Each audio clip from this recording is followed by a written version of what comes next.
جانم عزیزم. سلام عشقم، خوبی؟ یه لحظه میای جای همیشگیمون؟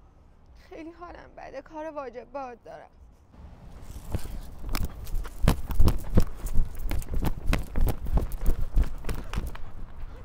عزیزم من رسیدم جلو گل فروشیم. اونجا جای همیشگیمونه؟ ما اصلا کی اونجا با هم رفتیم؟ سری پاشو بیا اینجا، کار واجب باهات دارم. اینجام نیست، اینجام نیست. الو. آره اومدم جلو بستنی فروشی.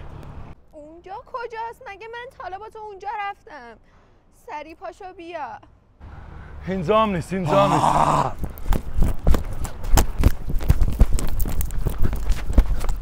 الو اومدم جنگلی هم، کجایی؟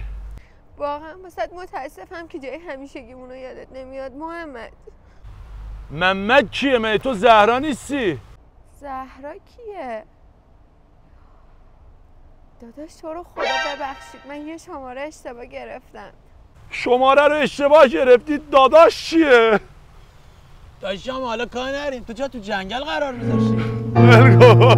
بی در بماری که سرمون بره تا می بتر تر از آبون نره